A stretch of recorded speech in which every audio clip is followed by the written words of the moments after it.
Good evening and salutations, my Days of Our Lives fans. So, EJ and Lucas, and they really do not like each other, and it gets to a point where, in a lot of ways, they are literally belittling each other's kids because they both both of their children are in love with Chanel for some odd reason, and they start practically belittling each other. Particularly with EJ belittling Allie Smith, is saying that she's fragile, this, that, and the third, and Lucas is like, yeah, I'm pretty sure Sammy would love to hear how you're belittling her, and he's just like, well, no, I'm not doing that. I'm just kind of just stating facts. My son comes from X amount of blood, and this, that, and the third, and your daughter comes from common people, and I'm just like, bro, listen, I love his ride or die attitude for his son, but belittling the person, belittling Sammy's daughter, that's not cool. But to be fair, Allie has probably said on numerous amount of times that she doesn't like EJ, so it's not like he has to sit there and try to, I don't know, use kid gloves. But still, so they're going back at each other, and it gets to a point where it gets physical. Luckily, Allie and Johnny stopped it before it got any further. So they stopped it, separate the two, because they were about to go out and get some fries and just kind of just chill and eat or whatever. But of course that didn't happen because it was really crazy when you actually have the kids acting more adults than the adult than the adults in the room. That's the problem. Now, before that happened, I'm gonna be completely honest. I could not stand the scene for. Well, I just couldn't stand the scene. And now, of course, it's these two idiots that they're fighting over Chanel. Um, I really didn't like it. I thought it was really stupid. It was really childish. It was really. I was in a lot of ways it was kind of beneath them, and yeah, I feel like in some sort of way it just gives this girl already enlarged ego, which, to be honest, I don't really understand. I don't I don't feel like it's deserving, but whatever. So they're going back at each other, back and forth, and she's all like, "Oh, I'm gonna sit there and choose me," and yada yada yada. And I stepped in. I was like, "Bro, you know what? At the end of the day, I think both of them should sit there and choose for you by deciding to go out with somebody else." When Johnny was like, listen, you're gonna have to make a choice, and she was like, I choose me. I was like, bro, first of all, calm down. You're really not that special. But what Johnny meant to say was, you need to choose, otherwise people are gonna sit there and choose for you. You're not gonna have them going back and forth at each other's throats. Again, when they said that, at the end of the devil thing or whatever, they realized that they were important to each other and they were strong and they still loved each other. And of course, now try to play that down like, oh, well, that's all good and great. It's like, no, no, no, you missed the point of what they're trying to say. You really missed the point of what they were trying to say because, her ego was getting too filled up. Basically, what it really comes down to is at the end of the day, their commitment, their love towards each other is strong as hell. Okay. And, it shouldn't make them go at each other's throats for one person. Their love should be strong enough to be like, listen, we're not going to sit there and do that. We're not going to tear each other apart to try to be with you. I know that my bias is shown because I'm going to be honest, I never really liked Chanel. She's been a lot more tolerable. I will sit there and say that.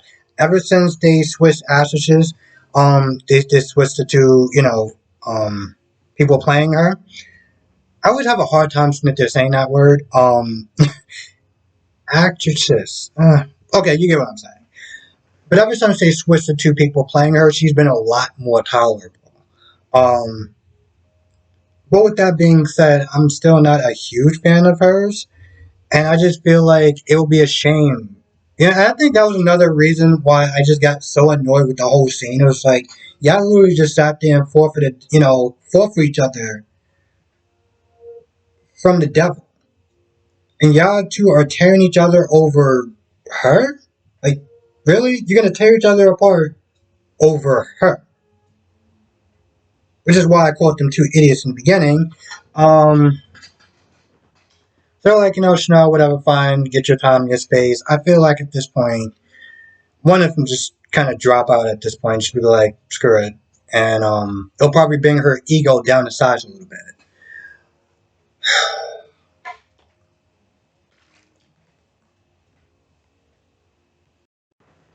Now, Sarah and Xander are talking, and Sarah's in there asking Xander about, for some odd reason, because here's the thing.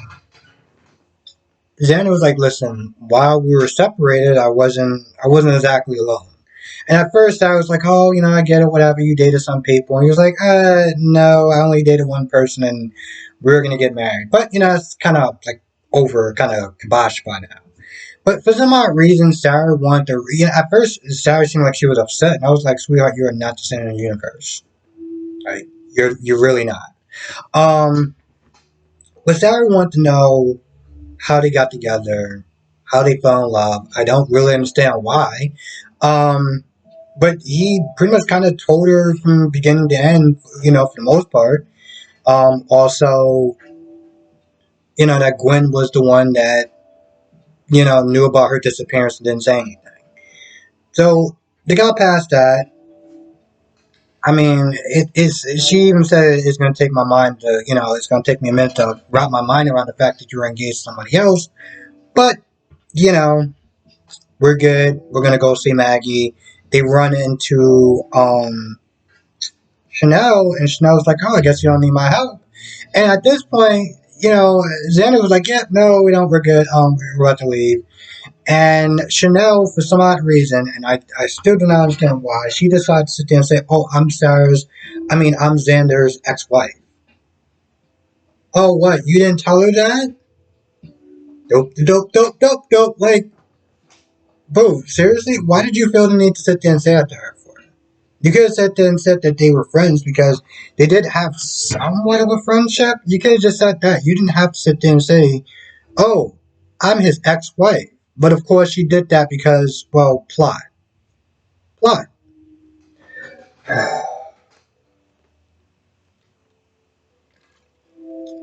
Now, Bella's not there drinking alone. Instead of drinking with EJ, she decided to go to the bar and drink alone. John Black gets there, and John is all like, oh, you've been spending a lot of time with Elvis. And I'm like, bro, you could just sit there and say that you don't like him spending time with your daughter. You know? The fact that you called him Elvis was. It's like when I don't like somebody, or I'm doing something that I know is going to antagonize somebody by, like, my thing I like to sit there and do is sit there and say sweetheart. If I'm writing something in the comment section or I'm going at somebody, I'll sit there and call them sweetheart. I don't care if they're a guy or girl, I'll call them sweetheart. Um, which I know really pisses people off, but I do it because, well, I'm mad at them and that's why I'm doing it. So anyway, he's like, oh, you're spending a lot of time with him. And then he gets to a point where he's like, oh, well, EJ would love to sit there and stick it to Sammy by, sniffing around his baby sister. And Bella was like, so you're basically saying that the only reason why he would have interest in me is because of Sammy. Are you serious? And then Marlena comes in and Marlena's like, oh yeah, I'm treating Jan Spears. So between the two of them, she was like, yep, okay, I'm done. And she goes in on both of them. She literally berets both of them. Now, granted, she was drinking, okay? She was doing a fine job of drinking by herself. Now, John did take her keys, but, she was doing a fine job of drinking by herself, and she kind of didn't really need both of y'all just kind of there, but y'all were there, and I gave her bad news, and at that point, she went off on both of them, and decided to go to EJ's place, because she was like, yeah, I'm not staying with you two idiots, and I'm not going to sit there and deal with Jan Spears and Sean. So I'm going to EJ's, and that's literally the, he want to go on. She want to go on to EJ's, and she was like, "Hey, could I stay the night here?" And EJ could not. I felt like EJ couldn't say yes fast enough. Okay, he could not say yes fast enough. Um,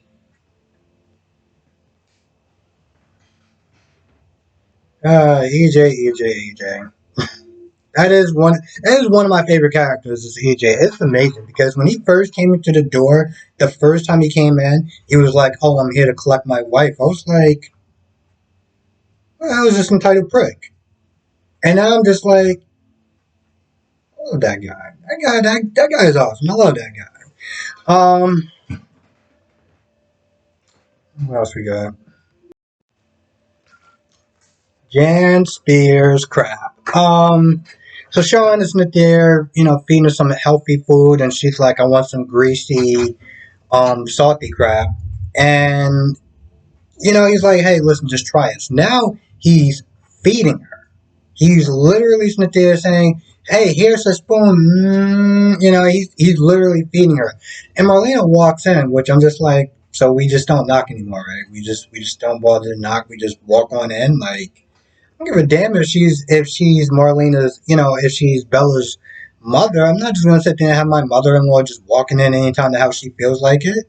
So she walks in, she sees that whole thing. She's like, "Oh hell no!" She had to look up the "oh hell no," and she's like, "Yeah, I know she's on bed rest, but she doesn't need you feeding her."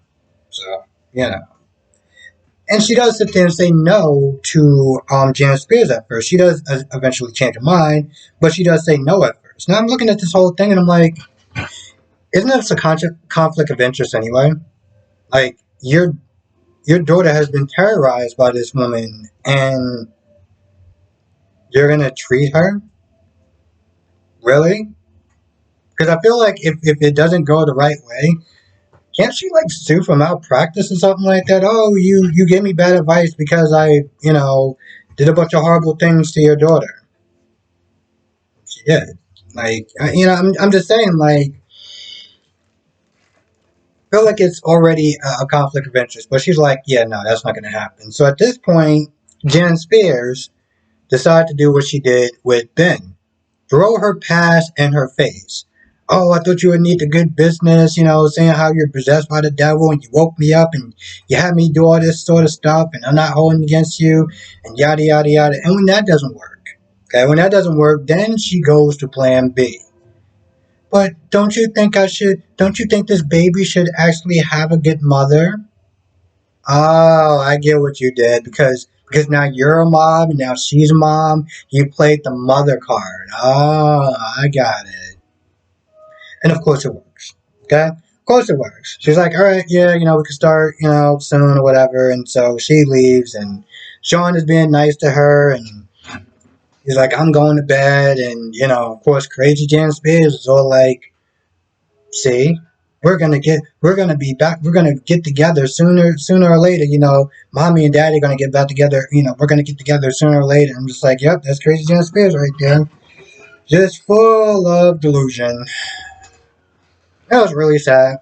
I think if people actually wanted her to be redeemed or um, a redemption arc, it's just not gonna happen.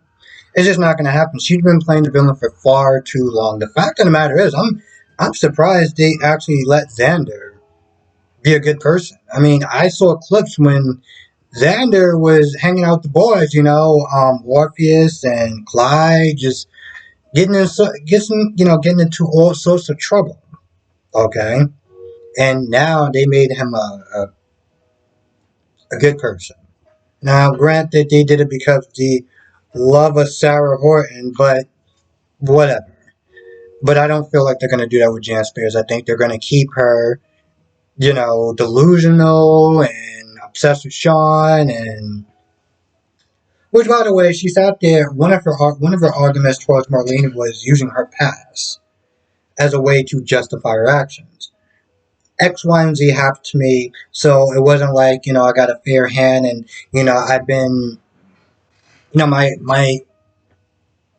actions have been a reaction of past trauma. which of course at this point, Marlene had to point out, listen, bad stuff happened to you, bad stuff happened to a lot of people. You're not going to sit there and use that as a crutch. That's just not going to fly. Um, yeah. I don't know. Now I think about it, I feel like they both kind of belittle each other's children. Lucas or Smith is saying that Johnny was arrogant, and so they wound up both having a pissing contest, and by doing that, they wound up belittling each other's children, which is kind of sad. I mean, in a way, they are all connected. But I mean, EJ, I feel like EJ tolerates Allie. He doesn't like Allie, he tolerates her. Um, but Allie has made it no secret that she doesn't like EJ because of how EJ treated, her mother. And as much as I don't like Allie, I 100% agree with that and I understand where she's coming from. I feel like that's about it. I really feel like that's about it. Oh, yeah, no, yeah, that's actually about it. So with that being said, I'm going to go. I want to thank you for watching. Be safe. Let me know your thoughts in the comment section below, and I will see you in the next video.